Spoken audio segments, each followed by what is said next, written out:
안녕하세요. 부동산 전문가 클라네입니다. 집은 단순히 사는 공간이 아니라 가장 큰 투자 자산입니다. 그래서 아무리 예쁘고 싸게 보여도 절대 사면 안 되는 집들이 있습니다. 그래서 오늘은 반드시 피해야 할 집 10가지를 알려드리겠습니다.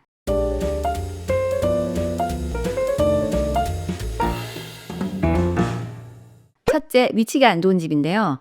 고속도로 옆, 큰 길가, 기찻길 옆, 소음 진동이 심한 곳을 정말 살기도 힘들고 나중에 되팔기도 어렵답니다. 여러분, 부동산은 로케이션이 전부라고 말해도 과언이 아닐 만큼 위치가 중요한데요. 그래서 이런 집은 싸다고 사시면 절대 안 됩니다. 두 번째는 집안에 문제가 있는 집인데요. 이런 집들은 어떨 때 육안으로도 알 수가 있는데요. 집의 모든 코너가 벌어져 있거나 언덕 위에 있는 집이 기울어서 내려가는 경우 의심이 되는데요. 이렇게 집안이 약하거나 땅이 움직이는 곳은 위험할 뿐만 아니라 이 문제를 고치는데도 막대한 비용이 들기 때문에 애초부터 피하는 것이 현명합니다. 세 번째, 너무 많이 고친 집인데요. 예를 들어서 처음에 1500스퀘어피트로 지어진 집을 옆쪽으로 뒤쪽으로 계속 조금씩 여러 번 걸쳐서 늘어서 3000스퀘어피트가 됐다면 이런 집은 조화가 안 맞는 거죠. 결과적으로 이런 집은 사이즈가 크더라도 되팔기 힘들고 가치가 떨어집니다. 네 번째, 지나치게 커스터마이즈 된 집인데요. 집주인은 사시는 동안 본인이 하고 싶은 거 다 할 수 있죠. 그러나 너무 특이한 구조나 시설은 본인에게는 마저도 대중에게 어필하지 못합니다.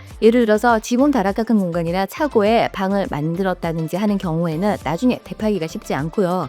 이렇게 쓴 리모델링 비용은 나중에 팔 때 가격에 반영되기도 힘듭니다. 다섯 번째, 동네에서 제일 비싼 집. 여러분, 그 동네에서 가장 비싼 집 이런 거 사시면 안 됩니다. 그 동네 평균이 100만 불인데 혼자 300만 불인 집은 나중에 되팔 때 주변 시세가 발목을 잡고요. 그 도시 평균의 집값을 너무 벗어나 있는 집도 나중에 되팔 때 시간이 훨씬 오래 걸립니다. 여섯 번째, 너무 오래된 집인데요. 집은 시간이 지날수록 보수할 기운이 끊임없이 생깁니다. 수리를 취미로 하시는 분이 아니라면 정말 고생만 하게 되는데요. 물론 오래된 집을 거의 새로 짓다시피 리모델링 한 집도 있긴 합니다. 이런 경우에는 눈에 보이지 않는 것들, 에어컨, 배관, 전기 시스템, 지붕 이런 것들이 교체되어 있는지 확인하셔야 되고요. 만약 이런 것들이 교체되어 있지 않다면 돈과 시간의 블랙홀이 될 수도 있습니다. 일곱 번째, 리셋 땅 위에 지어진 집인데요. 그 집은 내 것이지만 그 집이 서 있는 그 땅은 내 것이 아닌 거죠. 법적인 주인은 부동산이지만 그 땅의 소유자는 따로 있는 거고요. 그래서 그 땅 주인에게 매달 땅 사용료를 내야 합니다. 땅의 리스 기간은 보통 30년, 50년으로 정해져 있어서 계약이 끝날 때쯤이면 땅 주인과 재협상을 해야 되고 갱신이 안 되면 그 집 자체를 잃어버릴 수도 있습니다. 특히 뉴폴피치 같은 비싼 지역에 유난히 싼 집이 있으면 대부분 이런 이유입니다. 여덟 번째, 모빌홈인데요. 모빌홈은 공장에서 제작된 주택을 트레일러 형태로 옮겨서 설치한 집인데요. 대부분의 모빌홈도 땅을 임대해서 사용을 합니다. 그래서 땅을 소유하지 않은 것은 리스된 땅 위에 지어진 주택과 마찬가지입니다.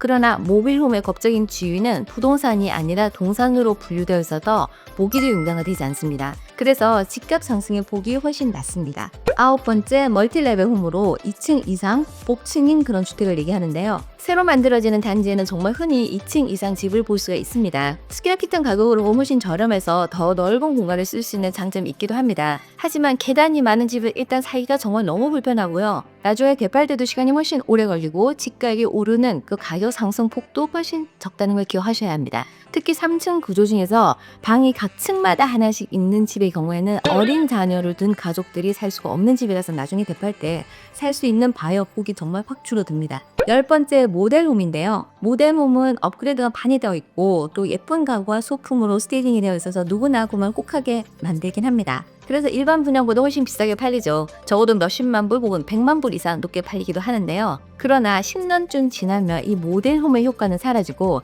나중에 대팔 때 주변 시세 이상 받기가 쉽지가 않습니다. 그러나 예외적으로 그 가치가 유지되는 모델홈은 위치가 아주 좋거나 아니면 대지 크기가 유난히 큰 집에 랜드스케이핑이 잘 되어 있는 경우 10년이 지나도 좋은 가격에 팔릴 수가 있는데요.